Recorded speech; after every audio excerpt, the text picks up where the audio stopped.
ಇವತ್ತು ನಾವು ದೇವಸ್ಥಾನದಲ್ಲಿ ಮಾಡುವಂಥ ಪುಳಿಯೋಗರೆ ಮಾಡ್ತಾ ಇದ್ದೀವಿ.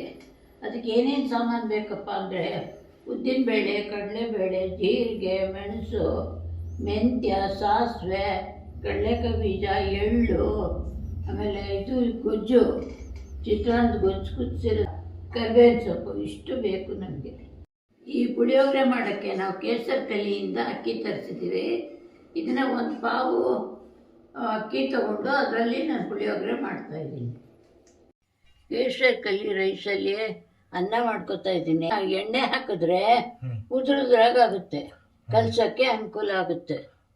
ಎಣ್ಣೆ ಹಾಕ್ತಾ ಇದ್ದೀನಿ. ಈ ಜೀರಿಗೆ, ಆಮೇಲೆ ಮೆಂತ್ಯ, ಮೆಣಸು ಎಲ್ಲದನ್ನು ಡ್ರೈ ಆಗಿ ಹುರ್ಕೋತೀನಿ. ಇದಕ್ಕೆ ಎಳ್ಳು ಹಾಕ್ಕೋತಿದ್ದೀನಿ. ಇವಾಗ ಎಣ್ಣೆ ಹಾಕೊಂಡಿದ್ದೆ, ಅದಕ್ಕೆ ಅದು ಕಾದಿದೆ. ಕಾದಿರೋದಕ್ಕೆ ಸಾಸಿವೆ ಹಾಕ್ತಾ ಇದ್ದೀನಿ. ಆ ಸಾಸಿವೆ ಸಿಡಿದ್ಮೇಲೆ ಕಡಲೆಕಾಯಿ ಬೀಜ, ಕಡಲೆಬೇಳೆ, ಉದ್ದಿನಬೇಳೆ, ಇಂಗು, ಇವಾಗ ಒಂದು ಸ್ವಲ್ಪ ಅರಿಶಿನ ಹಾಕ್ತೀನಿ, ಕರಿಬೇವಿನ ಸೊಪ್ಪು ಹಾಕ್ತೀನಿ. ಇವಾಗ ಗೊಜ್ಜು ಹಾಕ್ತಾ ಇದ್ದೀನಿ ಇದಕ್ಕೆ. ಇವಾಗ ನಾವು ಕೇಸರಿ ಕಲ್ಲಿ ತರಿಸಿದ್ದೀವಲ್ಲ, ಪೆಸ್ಟಿಸೈಡ್ಸ್ ಆಗಲಿ ಫರ್ಟಿಲೈಸರ್ ಆಗಲಿ ಇರಲ್ಲ, ಹಾಕಿರಲ್ಲ.